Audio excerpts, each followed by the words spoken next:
कृष्ण कृष्ण कृष्ण हरे हरे राम राम राम हरे हरे। हरे कृष्ण कृष्ण कृष्ण हरे हरे। गोपाल कृष्ण भगवान की जय। सद्गुरुनाथ महाराज की जय। गुरुर् ब्रह्मा गुरुर्विष्णु गुरुर्देवो महेश्वरा। गुरुः साक्षात् परब्रह्म तस्मै श्री गुरुवे नमः। ब्रह्मानन्दं परम सुखदं केवलं ज्ञानमूर्ति द्वन्द्वातीतं गगनसदृशं तत्त्वमस्यादिलक्ष्यम् एकं नित्यं विमलं अचलं सर्वधी साक्षिभूतं भावातीतं त्रिगुणरहितं सद्गुरुं तं नमामि। वसुदेवसुतं देवं कंसचाणूरमर्दनं देवकी परमानन्दं कृष्णं वन्दे जगद्गुरुं। सद्गुरुनाथ महाराज सद्गुरुनाथ सिद्धार्थेश्वर महाराज की जय। राजा सद्गुरुनाथ भगवंत महाराज की जय। राजा सद्गुरुनाथ शिवराम महाराज की जय। राजा सद्गुरुनाथ स्वामी सुखदेव महाराज की जय। जय जय रघुवीर समर्थ श्री गुरुदेव दत्त श्री गुरुदेव दत्त।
सद्गुरुनाथ महाराज की जय।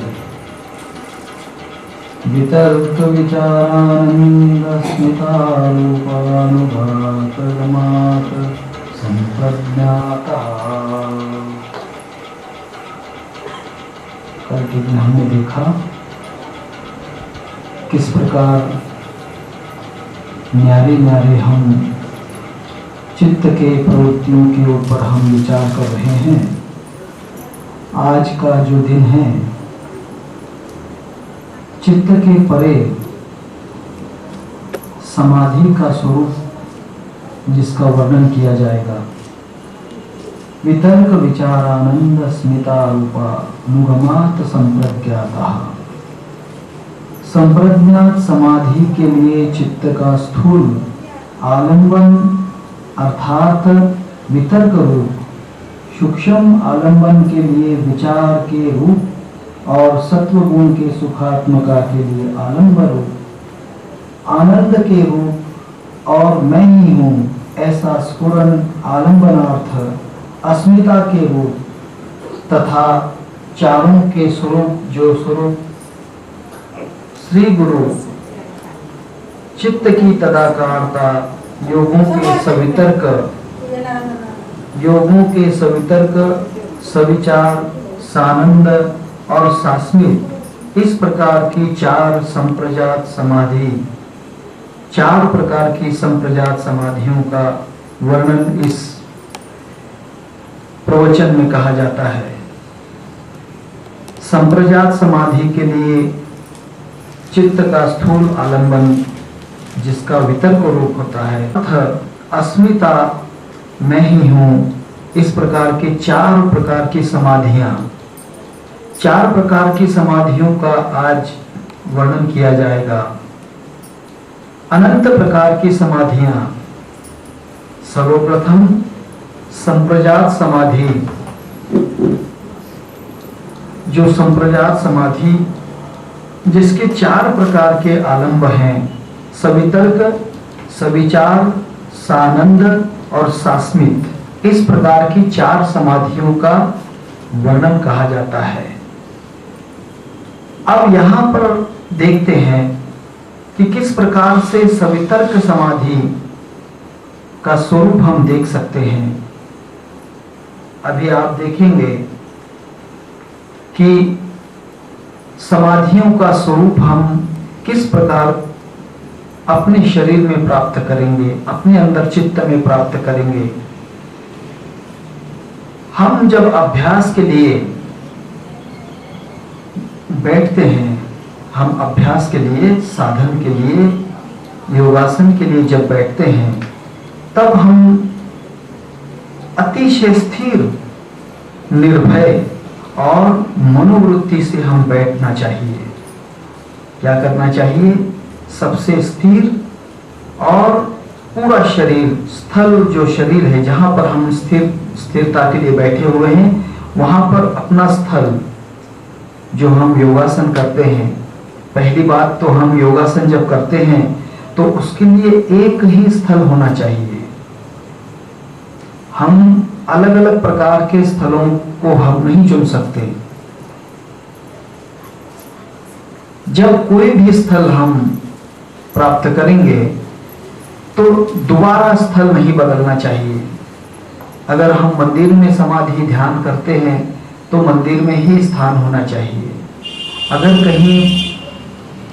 कहीं अगर हम स्थान के लिए नदी, तालाब, ऐसी जगह बैठते हैं तो वही स्थान हमारा स्थल होना चाहिए। और शांत, हमेशा हमारा स्वरूप शांत रहना चाहिए, क्योंकि जब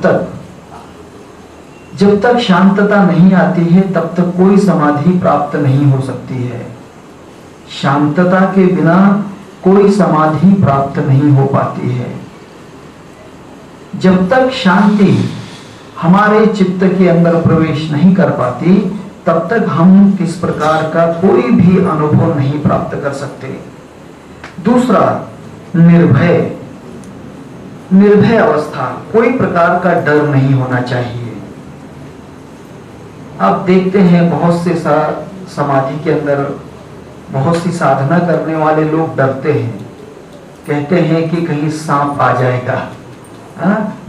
सांप से डरते हैं लोग, सर्प से डरते हैं। ऐसा लगता है कि सर्प आएगा, काट लेगा तो हमारा क्या होगा। ऐसा कुछ नहीं है, ऐसी कोई बात नहीं होती। जैसे जैसे आप साधना में प्रविष्ट हो जाओगे, अगर जिंदा सर्प भी आपके ऊपर आरूढ़ होगा तब भी आपको दंश नहीं कर पाएगा। इसीलिए आपका स्थल सबसे बड़ी बात, और शांतता, निर्भय अवस्था वहां पर होना चाहिए। इसके बाद कहीं पर नदी, तालाब या फिर जलाशय, जहां पर वन वृक्षों का, अच्छी प्रकार से बेलों का, हर प्रकार से सुगंध, फूलों का सुगंध हमें प्राप्त होना चाहिए। और वहां पर हमेशा निरंतर ध्यानाभ्यास करते रहना चाहिए। ध्यान के लिए सबसे पहली बात यह है शांत।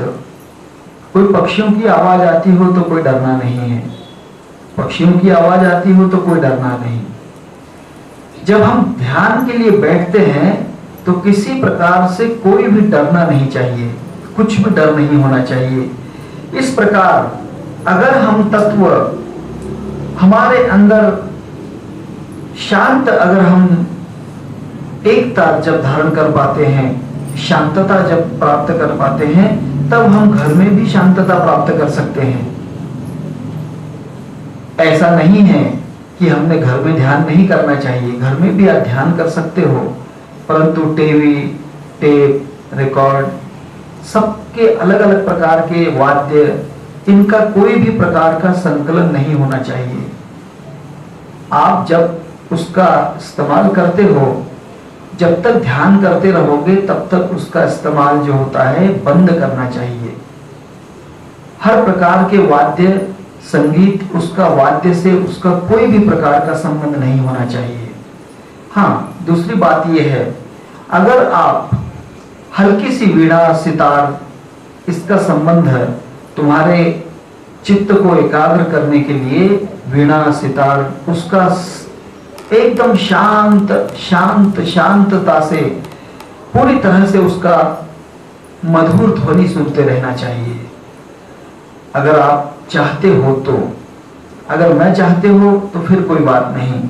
और दूसरी बात यह है कि जब हम प्रकार के अलग अलग प्रकार की साधना करते हैं, उस वक्त कोई प्रकार का जो स्थान होता है वो ऊंचा नहीं होना चाहिए, एकदम गड्ढे में नहीं होना चाहिए। और जो स्थान है, सर्प, बिच्छू, अलग अलग प्रकार के प्राणियों का, मच्छर, खटमल, इन प्राणियों का कोई भी संपर्क नहीं होना चाहिए। अगर इनका संपर्क होगा तो आपका ध्यान नहीं लग पाएगा। ये बात पहली है। सबसे पहले अपने शरीर को सब तरफ से प्रोटेक्टिव होना चाहिए। शरीर का संरक्षण बड़ी बात है, शरीर का संरक्षण होना चाहिए। और उसके बाद जो है, हम आसन में बैठना चाहिए। अब किस प्रकार के आसन में बैठना चाहिए?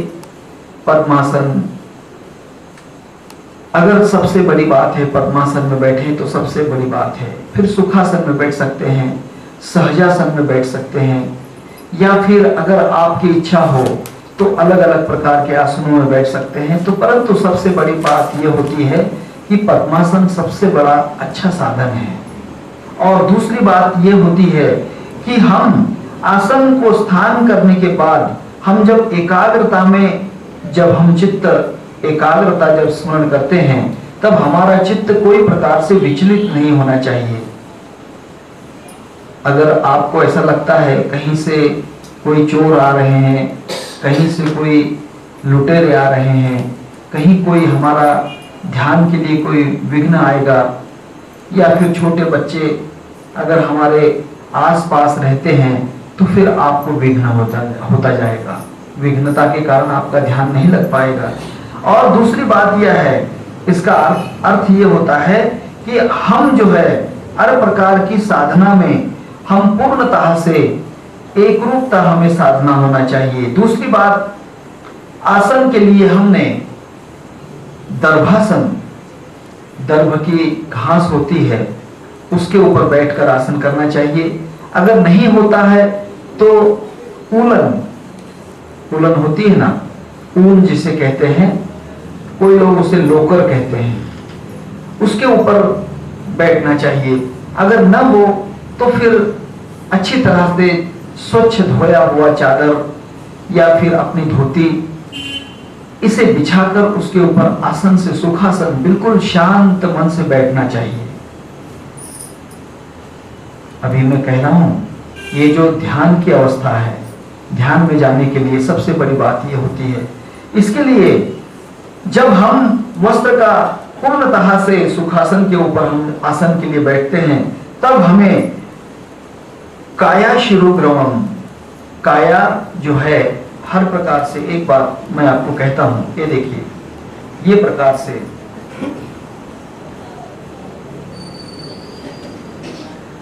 शांतता से बैठना है।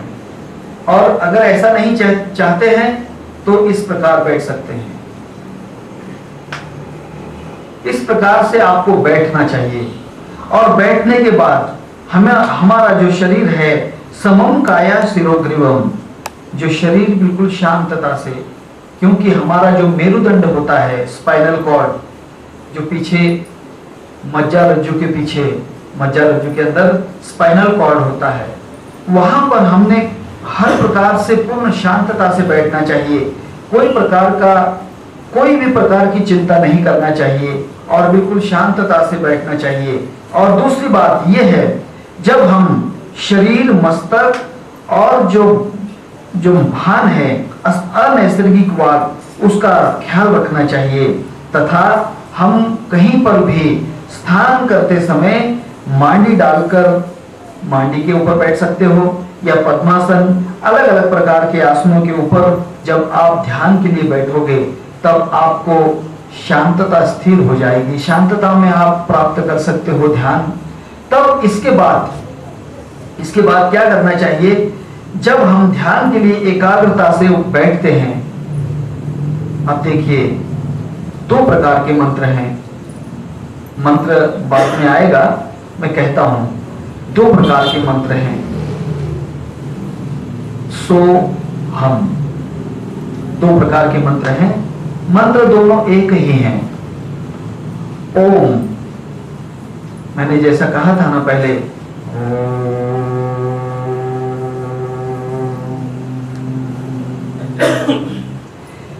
ये इस प्रकार से इसका स्तवन, इसका जो ध्यान है इस प्रकार से करना चाहिए जब हमारे कानों के अंदर एकदम शांतता से आवाज सुनाई देना चाहिए। ओम का भी अगर ध्वनि करते हो, और नहीं तो सोहम की ध्वनि आवाज नहीं आएगी। बात यह होती है, अगर आप ओम की ध्वनि करते हो या फिर सोहम की ध्वनि करते हो, इनमें दोनों में भेद है, थोड़ा अंतर है। ध्यान में कोई भेद नहीं है, फक्त साधना के अंदर थोड़ी सी बात। जब हम ओंकार की ध्वनि करते हैं, क्या करना है, ओंकार की ध्वनि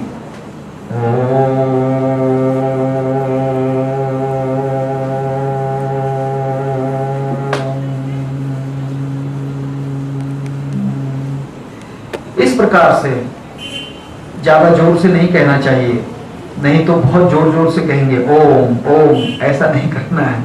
बिल्कुल शांतता से ओंकार की ध्वनि करना है।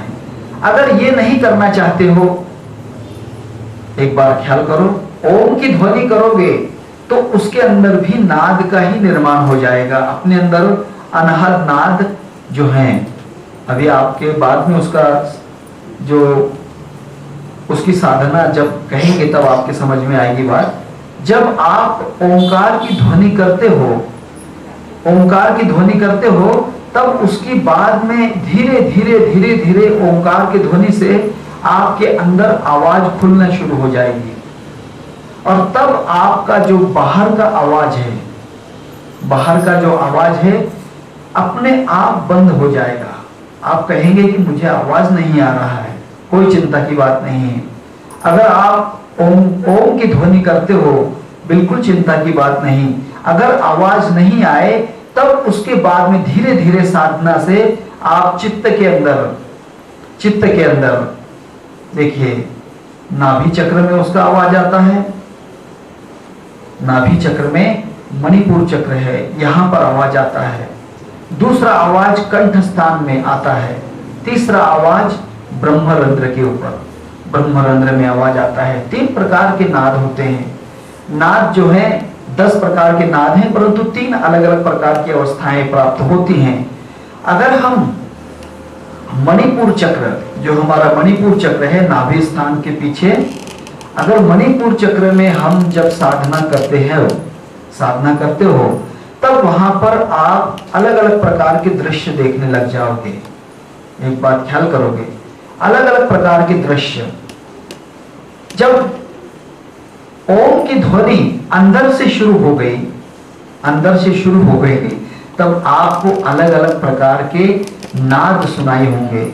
उसके बाद में अलग अलग प्रकार के देवी देवता, साधु, सिद्ध, सन्यासी, ये ऋषि मुनि समस्त जो हैं, इनका दर्शन होना शुरू हो जाएगा। ये बात बिल्कुल मिथ्या नहीं है, ये बातें आप बिल्कुल अनुभव में लोगे तो समस्त देवी देवताओं के दर्शन हो जाएंगे। और इसके बाद ये होता है कि अगर आप ध्यान में पूर्णता से स्थिर हो जाओगे, ऐसा नहीं करना चाहिए ध्यान करते समय खुजाना बैठना चाहिए, सर खुजाना चाहिए, ऐसी बात नहीं चलती है। अगर ऐसा करोगे तो ध्यान नहीं लगेगा, ये बात ख्याल करो। कोई भी प्रकार की बहिर्वक्र क्रिया नहीं होना चाहिए, बहिर्वक्र क्रिया नहीं होना चाहिए। हाँ? जब आप अंदर से जब आवाज सुनोगे, तब आपको मणिपुर चक्र में समस्त देवी देवता, ऋषि मुनि, सिद्ध, साधु, सन्यासी सबके दर्शन हो जाएंगे। और दूसरी बात यह है कि जब भी आप अंदर से ध्वनि सुनोगे, एक बात कहता हूं, ये बात ख्याल में रखना, अगर आप ध्वनि सुनोगे तब आपको अलग अलग प्रकार की आवाज अलग अलग प्रकार की आवाज सुनाई देंगे। ये जो 10 प्रकार के नाद होते हैं ये नहीं, कोई तो भी बोल रहा है, कोई तो भी बोल रहा है, कौन सी भाषा बोल रहा पता नहीं है, हमें समझ नहीं आता है। फिर धीरे धीरे धीरे धीरे आप इन सब बातों को समझने लग जाएंगे। मणिपुर चक्र के अंदर धीरे धीरे इन सब बातों को समझने लगोगे।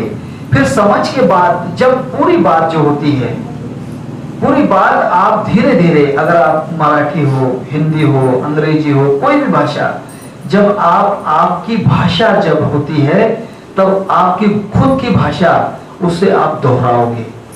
तब ये होती है बात कि दूर की जो व्यक्ति है, दूर की व्यक्ति जो होती है उसका आवाज आप सुन पाओगे, उसका आवाज सुन पाओगे। साधना बहुत लंबी है, इतना आसान नहीं है कि 8 दिन में, 6 महीने में, साल भर में, इतनी आसान बात नहीं है। हाँ, इतनी आसान बात नहीं है। इसके बाद में क्या होता है, जब हमारे साधु संतों के, देवी देवताओं के, कोई ऋषि मुनि या कोई व्यक्ति हो, रिश्तेदार हो, उसकी आवाज जब सुनाई आती है तब आपको दृष्टि के सामने वह व्यक्ति सामने दिखाई देगी, वह व्यक्ति सामने दिखाई देगी। पहले पहले तो आपको आवाज आएगा, आवाज के बाद में वह व्यक्ति दिखाई देगी। कहीं ऋषि मुनि, साधु संत, सन्यासी, जो भी हो, अगर आप भूतकाल के लोग होते हैं, जो साधु संत ऋषि मुनि, अगर वे हमें दिखाई नहीं देते तो वे दिखने लग जाएंगे। कोई देवी देवता है, उनसे बात करने लग जाओगे। दूसरी बात, कोई अगर व्यक्ति हो, अगर वो आपको पुकार रहा है, आपकी याद कर रहा है, तब ये बात हो जाएगी। तब आप जो हैं उस व्यक्ति को सामने देखोगे। बात ये होती है, कहीं हजारों मील अगर वो व्यक्ति दूर होगा तो भी चिंता की बात नहीं, कितनी दूर रहेगी वो चिंता की बात नहीं है। अगर वो अमेरिका में है तो भी वह व्यक्ति सामने दिखाई देगा, वो व्यक्ति सामने दिखाई देगा। हाँ, ये मणिपुर चक्र की अवस्था होती है। दूसरा विशुद्धि चक्र, अर्थात कंठस्थान जो होता है, यहां पर विशुद्धि चक्र। विशुद्धि चक्र में भी वही ऋषि मुनि, साधु संत, समस्त देवी देवताओं के दर्शन होंगे। और जब आप ब्रह्मरंध्र में इसका प्रवेश करोगे तो वही ऋषि मुनि, साधु संत सब कुछ आपको दिखाई देंगे। परंतु एक बात है, जैसे आप मणिपुर चक्र में देखोगे, उसका जो ऊपर का चक्र है, अनहद चक्र की बात नहीं कह रहा हूं, अनहद चक्र जो है हृदय स्थान, वहां की बात नहीं कहता हूं। जब आप ऊपर के तरफ, कंठ के ऊपर, अर्थात जो होता है मस्तक, हमारा जो शीर्ष स्थान है, सहस्त्र कमल दल, तो वहां पर आप देखोगे समस्त ऋषि मुनि आपको बातें करते हुए मिलेंगे, आपको देखेंगे। अभी आप मान नहीं सकते हैं, ये बातें आपको झूठ लगेंगी।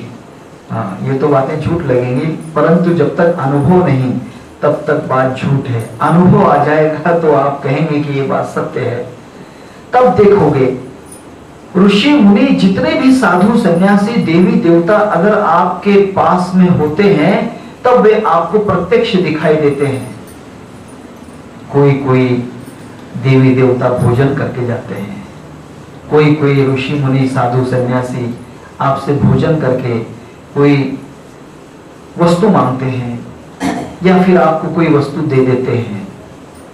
ये 3 प्रकार की साधनाएं, ये 3 प्रकार की साधनाएं जब हम हमारे शरीर के अंदर जब देखेंगे, बड़ा आनंद आता है, बहुत आनंद आता है। परंतु उसके आगे बहुत बड़ा आनंद है। ब्रह्मानंदम परम सुखदम केवलम ज्ञानमूर्ति, वहां ज्ञान प्राप्त होता है। क्योंकि ये तो छोटी बातें हैं, दूर चीजों का दर्शन करना, आवाजें सुनाई देना, कोई ऋषि मुनि सामने आ जाना, दिखता है। हाँ, ये बातें कोई मिथ्या नहीं है, ये बातें आप अनुभव में जब आओगे, जब आपको ये बातें समझ में आएंगी, इसके बाद आप जब साधना करते हो, जब आप सकाम अथवा निष्काम कौन सी प्रकार की साधना कर रहे हो, ये बात आपने निश्चित करना चाहिए। सकाम साधना करते हो कि निष्काम साधना करते हो, ये बातों को पूर्ण रूप से जानो। क्या करना है? सकाम अथवा निष्काम। सकाम साधना जो होती है, सकाम साधना में हमारे कार्य पूरे होने का भगवान की तरफ से जो चाहिए वो सब मिल जाते हैं, वे सब चीजें आप प्राप्त कर सकते हैं। हाँ, देवी देवताओं से, ऋषि मुनियों से, साधु संतों से, अर्थात ये सब चीजें आपको मिल पाएंगी, ये आपको मिल जाएंगे सकाम साधना से। और निष्काम साधना जो होती है, निष्काम साधना सिर्फ अपने भगवत प्रेम के लिए, हमें कुछ नहीं चाहिए, कुछ भी नहीं चाहिए, भगवान की भक्त कृपा चाहिए। ये बातें दोनों हमने सोचना चाहिए। हम कौन सी साधना कर रहे हैं, कौन सी साधना कर रहे हो, ये बातें सोचना बहुत जरूरी है। अगर आप सकाम साधना करते हो तो संसार के समस्त बातें आपको प्राप्त हो जाएंगी, परंतु संसार के परे आप जा नहीं पाएंगे। आपको समझेगा बात, समझ में आएगी बात। संसार के परे नहीं जा सकते, अर्थात मुक्त अवस्था में नहीं जा सकते।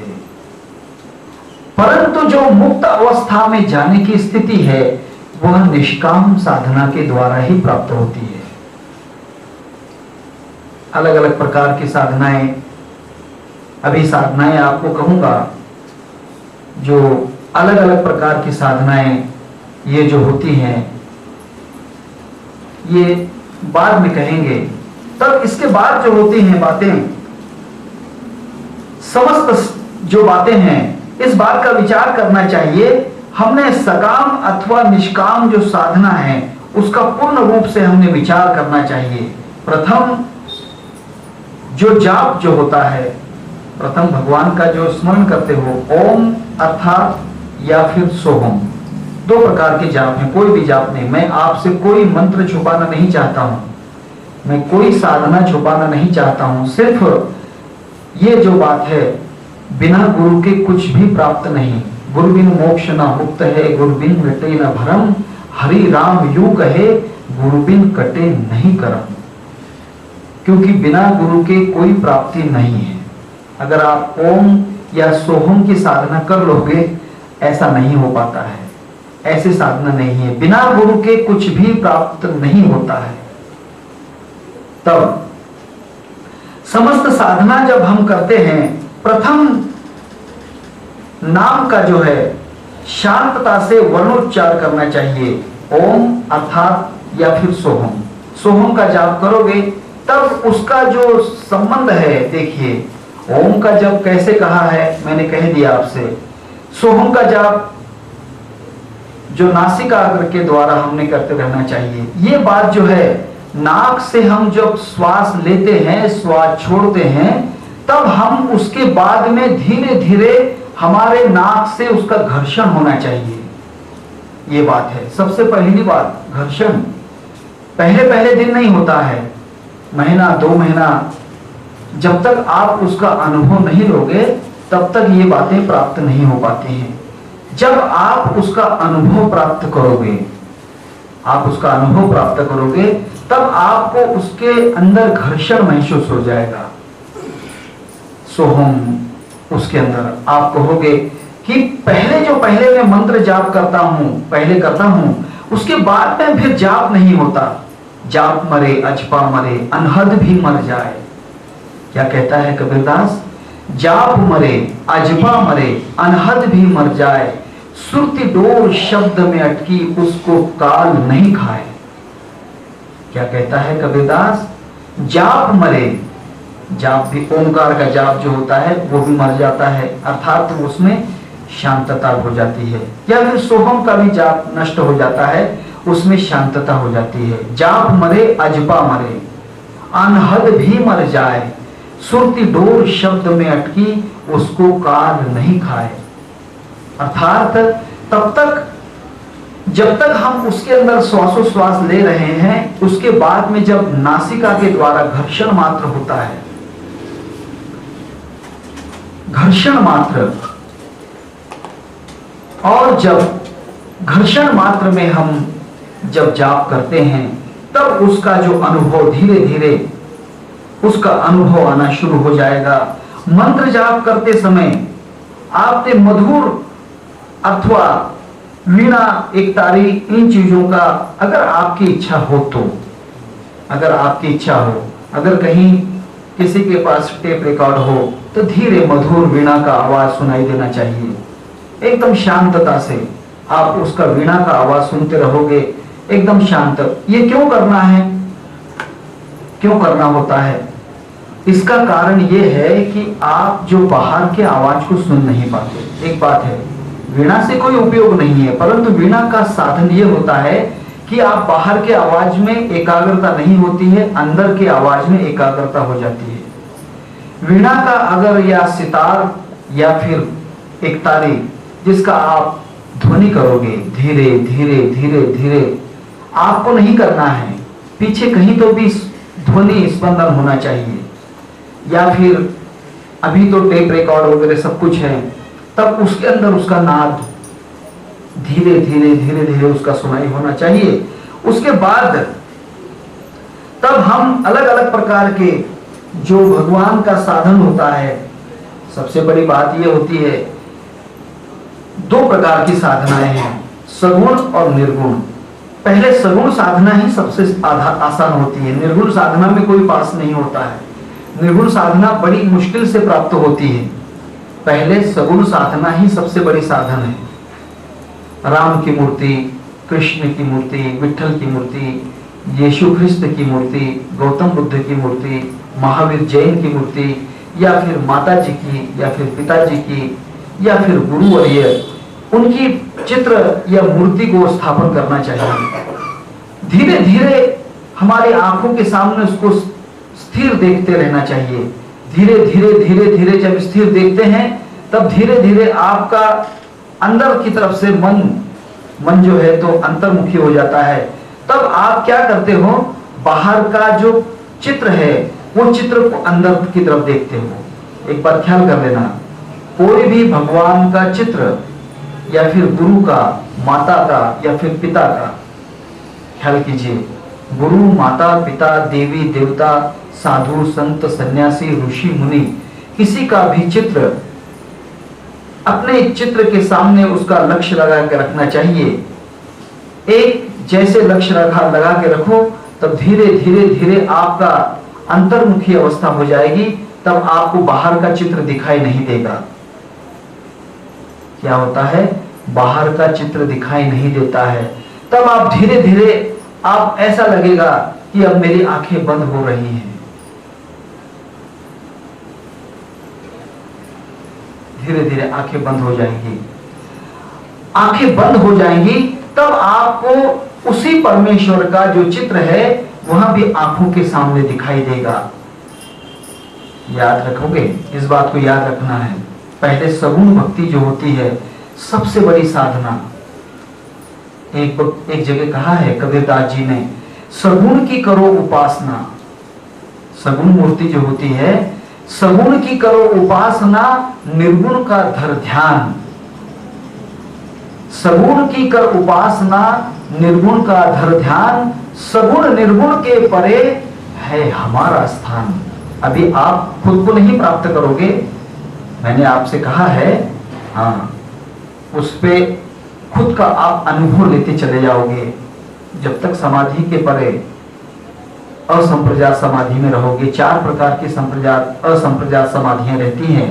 हाँ, इसका अलग अलग प्रकार का साधन, हाँ, सवितर्क, सुविचार, सानंद और जो होता है सास्मित, ये प्रकार की समाधियों में जब आप जाओगे, जब आपको क्या करना है, चित्र के सामने देखना है, एक जैसे देखना है, धीरे धीरे आपको चित्र के सामने, मैं आपको शक्तिपात वाली बात नहीं कह रहा हूं, शक्तिपात वाली बात जो होती है वो अलग साधना है। योग के द्वारा ये पातंजल योग सूत्र हमारे शरीर में ही प्रकट हो जाता है। ये बातें अलग रहेंगी, ये शक्तिपात का विषय नहीं है। परंतु जब आप साधना करोगे, साधना में आप जब एकाग्रता करोगे, तब चित्र की तरफ लक्ष्य देना चाहिए। चित्र की तरफ लक्ष्य दोगे तब क्या होगा, समस्त चित्र जो है वो चित्र आपको धीरे धीरे प्रकाश के रूप में दिखाई देगा, प्रकाश के रूप में दिखाई देगा। या फिर अगर आप देखते हो बिना चित्र की कोई आवश्यकता नहीं, कोई चित्र की आवश्यकता नहीं, एक काले रंग का बिंदु बना लीजिए, काले रंग का बिंदु बना लीजिए, उस बिंदु की तरफ देखते रहिए। देखते देखते वहां पर प्रकाश दिखाई देना शुरू हो जाएगा। ख्याल करें, प्रकाश दिखाई देने लग जाएगा। तब उसी प्रकाश के द्वारा आप समाधियों में प्रवेश धीरे धीरे धीरे धीरे हो जाएगा। धीरे धीरे धन बढ़े, धीरे धीरे सब होए, माली सींचता जावे केवड़ा, रुत आवे जब फल होए। बिना रुते के कोई फल प्राप्त नहीं हो पाता है, बिना रुत के कोई फल प्राप्त नहीं। जब आप जो है क्या करते हैं, जब तक आप साधना करते रहोगे, उपासना की साधना जब आप करते रहोगे और जब आप भगवान के चित्र में एकाग्र हो जाओगे, उसी प्रकाश के अंदर एकाग्र हो जाओगे, उसी वक्त सवितर्क नाम की समाधि लग जाती है। क्या होता है, सवितर्क नाम की समाधि लग जाती है। अब देखिए, सवितर्क समाधि क्या करना है, आपको क्या करना है, एकदम शांत आसन पर बैठना है, एकदम आसन के ऊपर बैठना है, एकाग्रता से बैठना है। और फिर किसी भगवान का चित्र, ऋषि मुनि माता पिता जो भी हो, उसके चित्र के सामने जब एकाग्रता से, जब वहां पर परिमंडल अर्थात प्रकाश दिखाई देने लग जाएगा, आई बात समझ में, प्रकाश दिखाई देने लग जाएगा, तब उसका नाम होता है सवितर्क नाम की समाधि। आई बात समझ में। आप कहते हो ये क्यों नहीं होता, आप उसकी साधना नहीं कर पाते, साधना नहीं कर पाते। साधना के बिना कोई भी प्रकार का मार्ग खुलता नहीं है। सवितर्क समाधि सबसे बड़ी असंप्रजात समाधि का प्रथम चरण है। चित्त के अंदर जब तक शुद्धता नहीं होती तब तक कुछ प्राप्ति नहीं हो पाती है। चित्त शुद्ध हो गया तब आप सवितर्क नाम की समाधि में प्राप्त हो जाओगे, सवितर्क समाधि में। इसके बाद में जब आप समस्त प्रकार के अवस्थाओं में एकाग्रता में हो जाएंगे, इसके परे इसके अर्थ जो है, एक बात ख्याल करोगे, सवितर्क समाधि जो है, आपको ऐसा लगेगा कि मैं चित्र देख रहा हूं, बाकी कुछ नहीं, सवितर्क समाधि कुछ दिखता ही नहीं है, समाधि कुछ होती नहीं है, हाँ ऐसा लगता है। तब इसके साथ में आप श्रवण मनन कीर्तन भजन जो है, अलग अलग प्रकार के 9 विधा भक्तियों का थोड़ा थोड़ा आलंबन करते रहना चाहिए। तब उस भक्ति के द्वारा आपकी सवितर्क समाधि सहज में प्राप्त हो जाएगी। ये अर्थ नहीं कि आप ध्यान करोगे, ध्यान करने के बाद में मैं सत्संग में नहीं जाऊंगा ऐसा सोचते हैं लोग, सत्संग में क्यों जाऊंगा, ऐसा नहीं है। सत्संग में बिना जाए कुछ भी प्राप्ति नहीं हो पाती है। श्रवण मनन अर्थात पाद सेवन, चरणों के स्पर्श करना, जो कीर्तन भजन अर्थात इसके परे जो अस्मिता नाम की समाधि होती है, अस्मिता नाम की समाधि। अब इसके आगे जो है, जो समाधि का अर्थ जो होता है, दूसरी समाधि अर्थात सविचार समाधि। सविचार नाम की समाधि जो है, इसका विचार जब करोगे पहले कहा है सवितर्क नाम की समाधि, दूसरी जो है सविचार नाम की समाधि, इसके परे की अवस्था है। अगर आप ऐसा करोगे कि मैं सवितर्क नाम की समाधि नहीं करता हूं, मैं सविचार नाम की समाधि करता हूं, तो बिल्कुल प्राप्त नहीं हो पाएगी। हाँ, ऐसा प्राप्त नहीं हो पाएगी। जब तक आप पहली समाधि नहीं करोगे, जब तक दूसरी समाधि प्राप्त नहीं हो पाती है। हाँ, एक बात ख्याल करो, कोई प्रकार की समाधि प्राप्त नहीं होगी। तब आपको सवितर्क समाधि के परे सविचार समाधि में आपको प्रवेश होना है। तब ये प्रकार की समाधि, ये जो ध्यान का जो अभ्यास है, परिपक्व अवस्था के अंदर जब धीरे धीरे आता है, जो होता है धीरे धीरे हमारा जब अभ्यास होता है, तब हमारे विषयों का चिंतन एकाग्रता से नष्ट होता रहता है। कोई भी प्रकार का विषय अगर हम ध्यान में जाते हैं तो दूसरे विषय आते नहीं है, भगवान के सिवा कोई विषय नहीं आता। अगर भगवान के व्यतिरिक्त दूसरे चित्र आते हैं, तब समझना कि आपकी समाधि नहीं लगी है, समाधि नहीं लगी। तब आपको जो सवितर्क समाधि में ही रहना चाहिए। तब सविचार समाधि में जब आप जाओगे, इसका अर्थ यह है कि जब आलंबन उसका सूक्ष्म हो जाएगा। आलंबन का अर्थ होता है जब आपकी श्वासोश्वास क्रिया धीमी हो जाएगी, आप धीरे धीरे शांतता से, सवितर्क जो होती समाधि है उसमें आप जल्दी जल्दी सांस लोगे, जल्दी जल्दी सांस लोगे। फिर इसके बाद जो होता है सविचार समाधि में आप शांतता से विचार करोगे। ब्रह्म विचार करी रे मनुजा, ब्रह्म विचार करी, अर्थात ब्रह्म स्वरूप का विचार, अर्थात एकाग्रता से वो ढूंढता है, धीरे धीरे भगवान को ढूंढते रहता है। अर्थात उसके शरीर के अंदर भगवान को ढूंढने का पराकाष्ठा करता है, उसकी ढूंढने की बड़ी इच्छा होती है। तब जब ये प्रकार की सविचार समाधि जब होती है, तब वहां पर अलग अलग प्रकार के दृश्य दिखाई देते होते हैं, सब प्रकार के दृश्य दिखाई देते हैं। उसके बाद जब आपकी ध्येय वस्तु जब हमें दिखाई देती है, कभी कभी दिखाई देती है, जब आप प्रकाश दिखाई देगा, आप कहते हैं कि प्रकाश मुझे दिखाई दिया, बड़ी अच्छी आनंद की बात है, आप सविचार समाधि में प्रवेश कर गए हो। ख्याल करोगे, आप सविचार समाधि में, सवितर्क से सविचार समाधि में जब आप प्रवेश करते हो, तब आपको बड़ा ही प्रकाश दिखाई देने लगता है। क्या होता है? प्रकाश दिखाई देने लगता है। अलग अलग प्रकार के नीला रंग, सफेद रंग, पीला रंग, गुलाबी रंग, अलग अलग प्रकार के, चार प्रकार के रंग, ये हमारे शरीर के स्थूल देह के अंदर, सूक्ष्म देह के अंदर, कारण देह, महाकारण देह, ये शरीर के अलग अलग प्रकार के अवस्थाएं हमारे शरीर का स्वरूप प्रकट करती हैं। सविचार समाधि में जब अलग अलग प्रकार के स्थूल देह, आपको लाल रंग दिखाई देगा, क्योंकि पूरा खून आपका शरीर, आप ऐसा लगेगा कि मेरे शरीर में बड़ा ही आग लग रही है। आपको चटके नहीं लगेंगे, परंतु ये लगेगा कि आग लग रही है।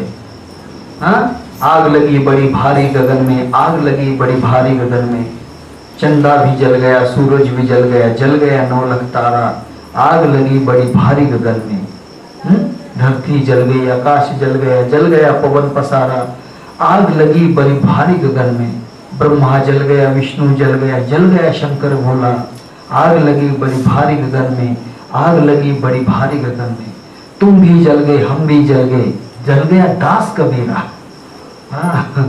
सविचार समाधि में ये अवस्था प्रथम आती है। तुम भी जल गए, हम भी जल गए, जल गया दास कबीरा, आग लगी बड़ी भारी गगन में, आग लगी बड़ी भारी गगन में। बड़ा ही विचित्र आनंद होता है। हमें ऐसा लगता है कि कहीं प्रकाश लगता है और प्रकाश में पूरा गुलाबी शरीर दिखाई देता है, और फिर कभी देखते हो तो फिर थोड़ी देर के बाद में पीला रंग। एक जगह दोहे में कहा है, ऊपर लाल बीच सफेद अंदर कृष्ण समाये। क्या कहा है? ऊपर लाल बीच सफेद अंदर कृष्ण समाये, ओल होली खेलो नील से तब आवागमन मिट जाए। अर्थात इन 4 प्रकार के जो संबंध होते हैं, स्थूल, सूक्ष्म, कारण, महाकारण, जब हम उसमें प्रवेश करते हैं तब गुलाबी रंग, पीला रंग, सफेद रंग, शुद्ध, उसके परे नीला रंग दिखाई देता है। हमारे शरीर के 4 प्रकार के रंग दिखाई देते होते हैं, सब प्रकार के रंग दिखाई देते हैं। उसके परे जब हम देखते हैं तब अलग अलग प्रकार के दृश्य देखते हैं, तब हमारे मन को स्थिर करने का बड़ा विचार लगता है। अभी अब ध्यान क्यों नहीं लगता, ध्यान नहीं लगेगा। आप धीरे धीरे अभी देखिए, अभी आपको उन्मन अवस्था बहुत दूर होती है, उन्मन अवस्था वहां पर नहीं रहती है, क्योंकि यहाँ सविचार समाधि है। आप बिल्कुल बाहर का आवाज सुनाई देगा, ख्याल करना है।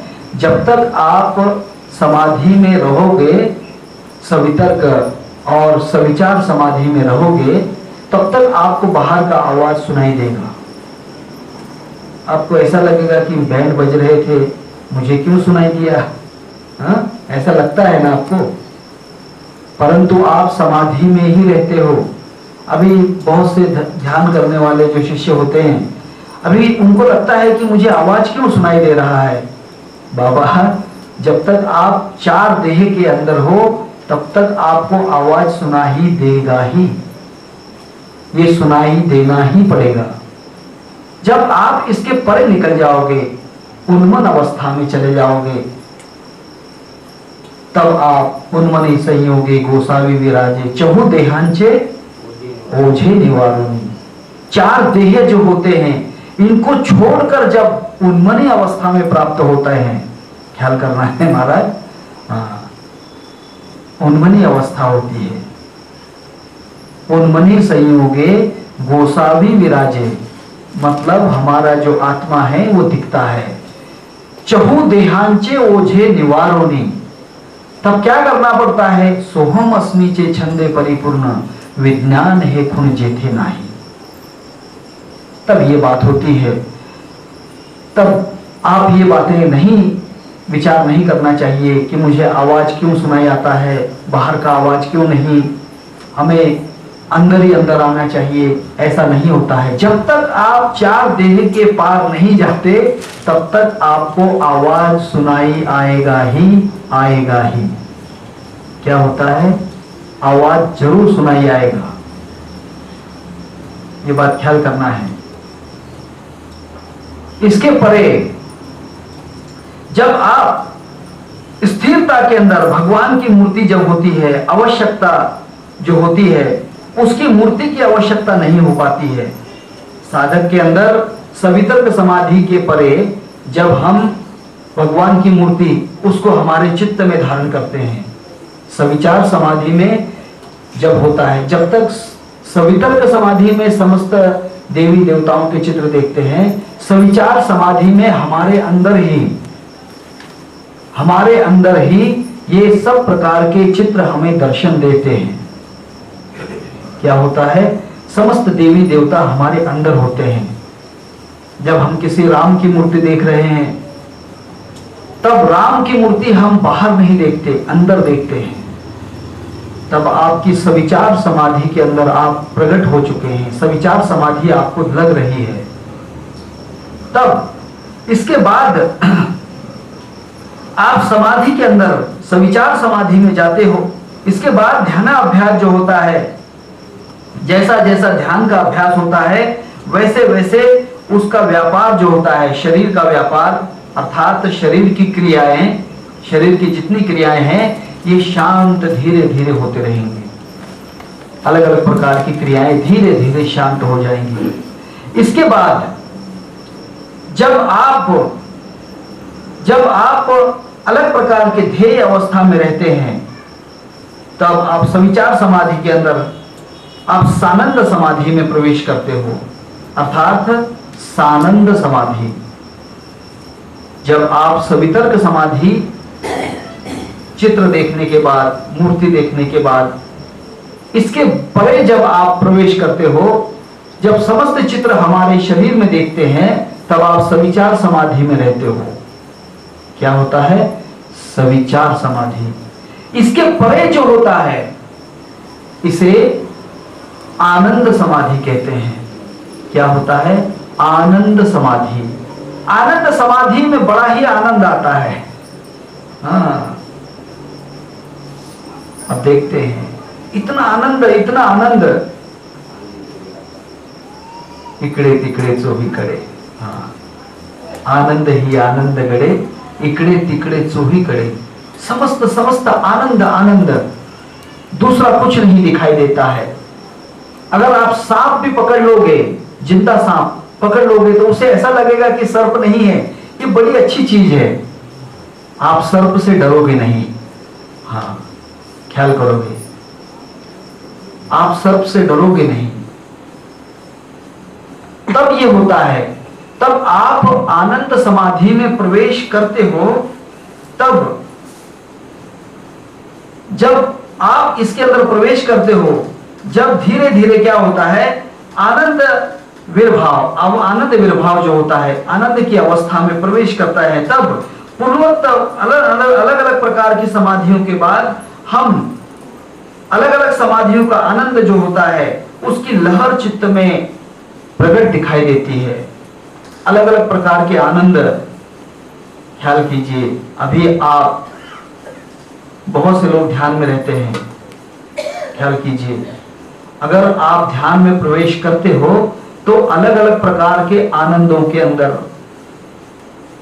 अभी ओंकार का ध्वनि, सोहंकार का ध्वनि, ये ध्वनि नहीं, इसके परे आप नाम चिंतन करते हो। राम कृष्ण हरे राम कृष्ण हरे राम कृष्ण हरे राम कृष्ण हरे।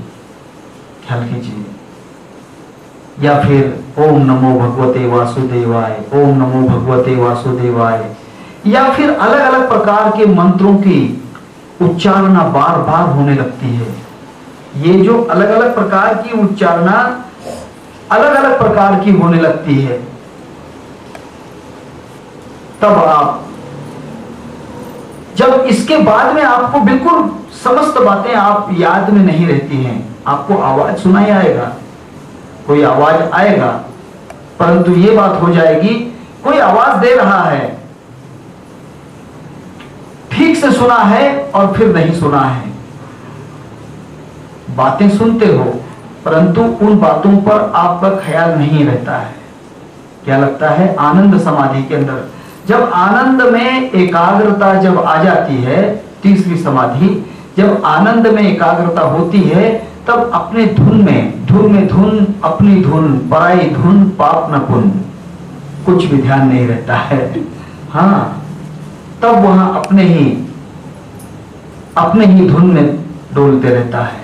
ख्याल कर लीजिए, बाहर का सुनाई आएगा, सब कुछ सुनाई आएगा, परंतु अंदर से वो बात नहीं कर पाएगा।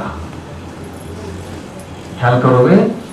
एक बात ख्याल करना है, आनंद समाधि में जब भी आप मंत्रों का उच्चार करते हो, एक तो बात है, बहुत से कोल्हापुर में जब मैं गया, कोल्हापुर में मैंने जब देखा बहुत से शिष्य लोग जो थे, उन्हें लेझिम खेलने की बड़ी आनंद अवस्था होने लगी, लेझिम खेलने लगे बड़े आनंद के अंदर, इतना लेझिम बहुत खेलने लगे, उसके बाद में नीचे गिर गए। एक जो लड़का है, मारुति उसका नाम है, मारुति नाम का शिष्य है, ये तो बात उसकी कमाल की बात है कि दूसरा कुछ नहीं, उसे धनुष बाण चलाने की बार बार याद आ रही थी। हाँ, बड़ा आनंद है उसका। आप देखोगे जब आप अनुभव में जब उतरोगे, जब इसका आनंद आपको आएगा, बिना आनंद के नहीं। हाँ, बिना आनंद की बात नहीं, झूठी बातें नहीं चलती हैं। जब आप एक बात देखोगे, पीछे चंद्रपुर का जो शिष्य था, जो पूजा के नाना जी हैं, आनंद समाधि में वो एकाग्र हो गए। एकाग्रता के कारण वो तबला बजाने लगे। क्या होने लगा? तबला बजाने लगे, अलग अलग प्रकार के। आवाज सुनाई नहीं आ रहा है, बाहर का सुनाई आ रहा है परंतु उस पर लक्ष्य नहीं है। तबला बजाने रहे, अलग अलग प्रकार के राग रागिनियां गा रहे हैं, बड़े आनंद के अंदर वो डोलते रहते हैं। इतनी देर तक हारमोनियम बजा रहे हैं, तबला बजा रहे हैं, सितार बजा रहे हैं। ये सरकार समस्त प्रकार के जो आनंद हैं उन आनंदों के अंदर वो प्रवेश कर रहे हैं। ऐसे बहुत से साधकों की अवस्थाएं, ऐसे बहुत से साधकों की अवस्थाएं। सुनील नाम का शिष्य है, शिष्य है। उसकी बात तो यह है कि वहां उसके तल्लीनता के अंदर मृत प्राय हो रहा है। उससे ऐसा लग रहा है कि मैं मर रहा हूं। ऐसी अवस्था, अनंत प्रकार के आनंद जब हम देखते हैं, बड़ा ही चित्त विभोर हो जाता है। बड़ा ही चित्त अलग अलग प्रकार के आनंदों के अंदर। इस बात की बात है, एक बात ख्याल कर लीजिए, जब आप आनंद में एकाग्रता प्राप्त करोगे तब आप सानंद समाधि में प्राप्त हो जाओगे। आनंद के परे सानंद, अर्थात जो आनंद है उसके अंदर रममान हो जाओगे। तब आप देखोगे कि बहुत देर तक मुझे कोई प्रकार का होश नहीं रहा। गुम है किसी के प्यार में दिल सुबह शाम। ख्याल करते हैं, पिक्चर का गाना है लेकिन पिक्चर की बात नहीं है। ये भगवान की धुन में है, एकाग्रता में है।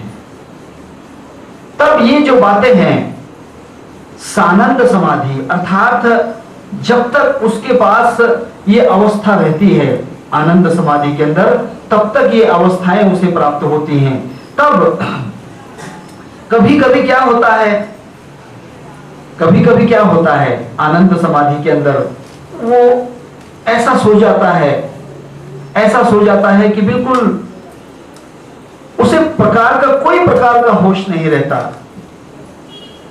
कोई प्रकार की निद्रिस्त अवस्था उसे महसूस नहीं हो पाती है। तब उस प्रकार के शांत और अर्थात गाढ़ का मतलब बहुत तीव्रता के अंदर, एकदम गाढ़, आखिरी तन्मयता के अंदर, एकाग्रता, नींद में सो जाता है। हम क्या कहते हैं कि नहीं, ये तो ध्यान नहीं लगा उसे, तो बिल्कुल सोया हुआ है, ऐसा लगता है। नहीं, वो सानंद समाधि के अंदर है, वह सानंद समाधि के अंदर है। उसका अर्थ ये जानना चाहिए, जब तक हम सानंद समाधि के अंदर एक रूपता को प्राप्त नहीं कर पाते, तब तक हमें कोई प्रकार का आनंद महसूस नहीं हो पाता है। ये बात याद रखोगे। अगर कोई व्यक्ति ध्यान में सो रहा है तो उसे जगाना नहीं चाहिए। जब वो जागेगा तब उसी वक्त हमें जागृता के बाद थोड़ी देर उसे शांत बैठे रहने दो। उस आनंद अवस्था रहती है, उस अवस्था के अंदर बिल्कुल थोड़ी देर ऐसा ऊँघता रहता है, नींद के मारे वो ऊँघता रहता है। ये जो अवस्था है, मैंने पहले कही थी, ये जो अवस्था कही है, ये सवितर्क समाधि, सुविचार समाधि और इसके परे सानंद समाधि,